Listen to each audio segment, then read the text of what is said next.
Hi friends, this is Suvarna Keshav from Suvarna's Hobby World, welcoming you all to another cookery show. This is a request video from some of our viewers like Durga Chandrasekhar from Toronto, Canada and Ambika from Karnataka and many more. So here I am ready to present the video for you. They always wanted me to make a bisibele bath preparation video. So watch the video till the end and enjoy healthy, nutritious bisibele bath at home.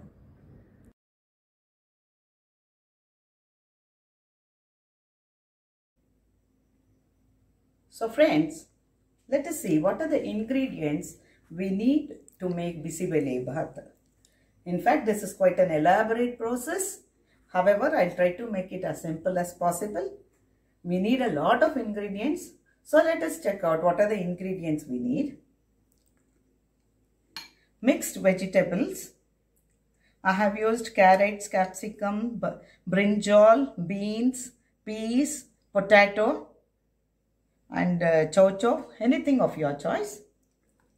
And this is jaggery, salt to taste, half onion, raw rice, tuar dal, tamarind pulp. Now I have kept the tamarind here. I'll be adding water and making it into a pulp. So here are some of the ingredients. We need to make a powder. First we need to make a dry powder out of all these ingredients. Let us see what all we need. Red chilies, methi, jeera, coriander seeds, urad dal and turmeric. We'll need mustard seeds, oil and hing for the tadka with the curry leaves. And the other ingredients for the dry powder are copra, grated copra, khaskhas, cinnamon, fried chana dal, ilachi, nutmeg, cloves and peppercorns.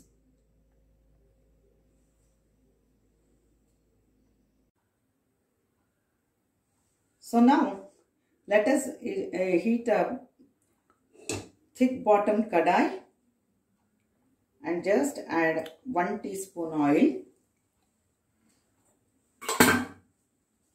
So all the spices and other ingredients which I had shown, all that we'll have to fry them on low heat. So now I am adding coriander seeds. Let us reduce the flame now.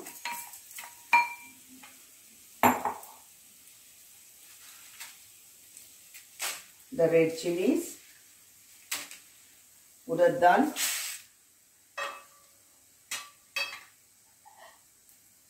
and the spices one by one. Jeera, nutmeg, methi, peppercorns, cinnamon, ilachi, cloves and poppy seeds. Now let us fry all these ingredients together on low heat till they all smell good.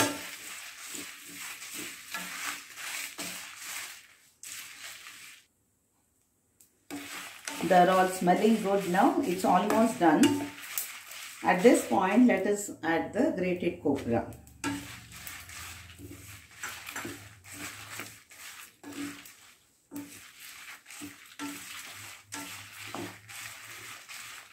Let us fry the mixture with copra for 1 or 2 minutes on low heat.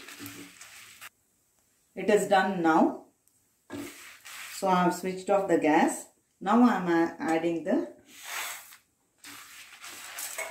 fried chana dal.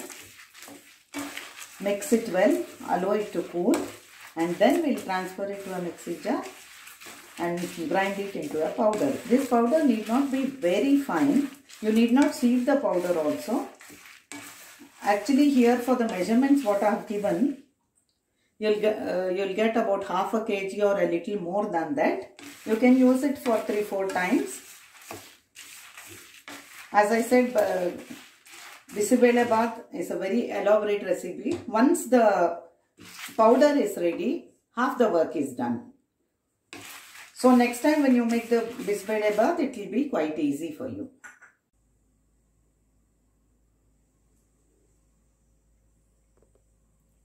This is the Bisibelebath powder.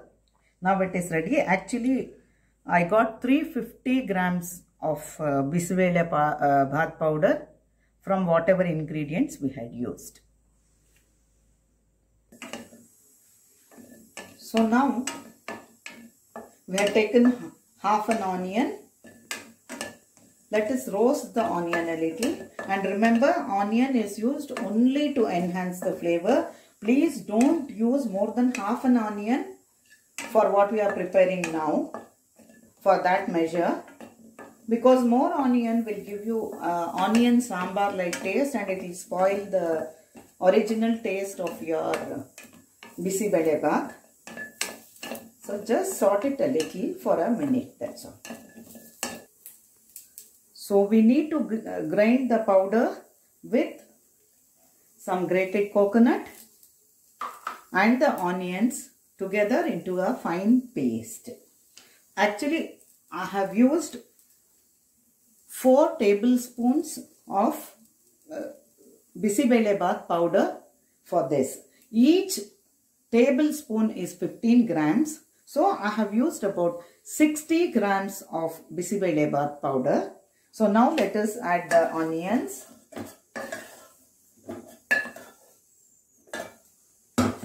And about quarter cup of grated coconut to this.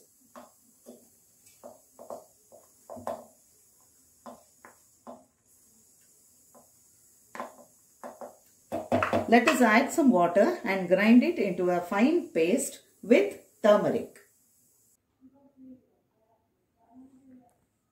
So now let us start combining all the ingredients for the Bisibelebath. So I have the rice cooked and the tuar dal cooked and the vegetables cooked. All 3 of them, I have cooked them separately because each of them take different times to get cooked, and in fact the vegetables even for 1 or 2 whistles would be enough for them to cook. So let us cook all the 3 differently. And now I have the ground masala here and the tamarind pulp, curry leaves, jaggery, salt and some ghee here. So now let us have a thick bottom vessel. This should be big enough to hold all the ingredients into this. I am lining it up with a little ghee.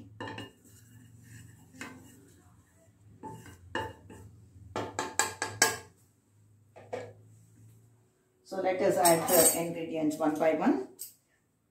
I am adding the cooked dal now.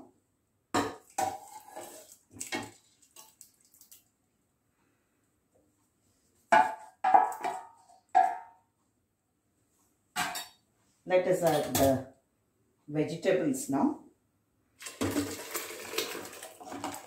You take it with the water because we don't want our Bisibelebath to become very pasty. So let us cook it with this nutritious water. Now I am adding salt to taste.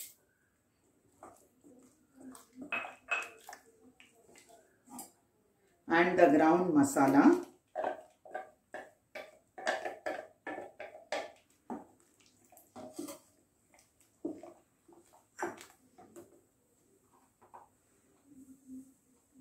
The tamarind pulp. So first we need to make a nice sambar out of all these ingredients, and finally we need to add the cooked rice. So let us add some jaggery. Jaggery is rich in iron, so normally I use jaggery instead of sugar. And we could add some curry leaves also. Let us allow it to come to a boil.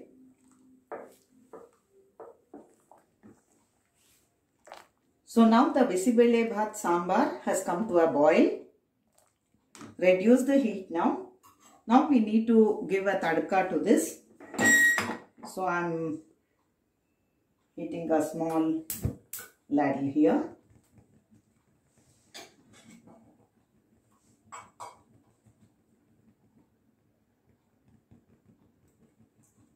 Add 1 tablespoon oil.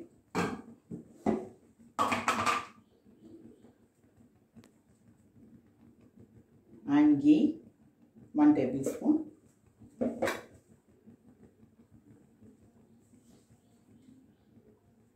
Let it get heated up.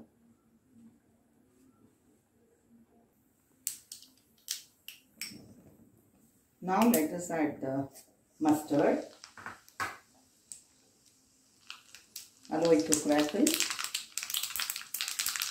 Then add the red chilies and hing.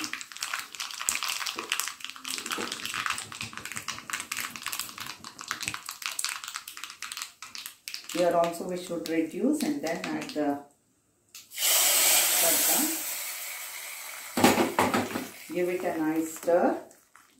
And at this stage, it is very easy to adjust the taste of the sambar. You can taste it and see whether the salt or sourness or the sweetness or in fact even the spiciness is enough or not.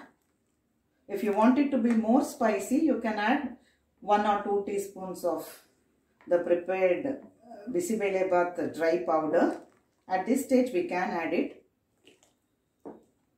Simmer the gas and now let us add the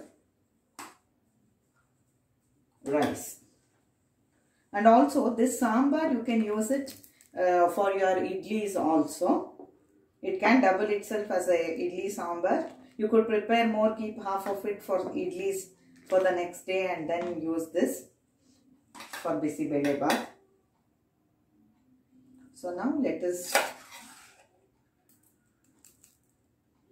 add the cooked rice. It has to be grainy. Mash it up and then put it. Because if there are lumps, it won't take the sambar inside. It won't get marinated properly.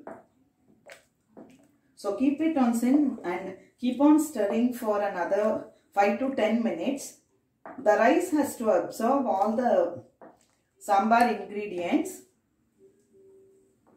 and become spicy and tasty. So let us cook it for another 5 to 10 minutes but on low heat. So now our Bisibelebhat is almost ready. We have to keep stirring it constantly because this becomes a thick consistency by now, and it's very easy for Bisibelebhat to get burnt from the bottom. And in fact that was the reason we added some ghee in the beginning. We lined the pan with the ghee. So now give it a nice stir. It's almost done. If you are not satisfied with the color, we could also add some turmeric now. And this is an additional one.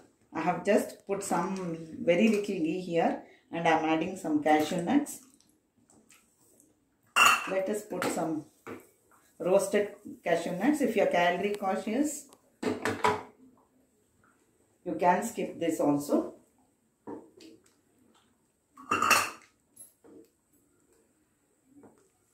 So now our cashews are getting roasted. Let us add the cashews and switch off the gas now. So now our cashew nuts have got roasted. I'll add it to this. It gives a crunchy taste. And the Bisibele bath is ready and the aroma is filling the room and my nostrils. So let me do the plating now. So our tasty Bisibele bath is ready. In this time of pandemic, it will be a very welcome change for all of us to have tasty homemade food. Please do try it and let me know in the comment section. So that's all for now, friends. Thank you. Have a great day. Please subscribe to Suvarna's Hobby World.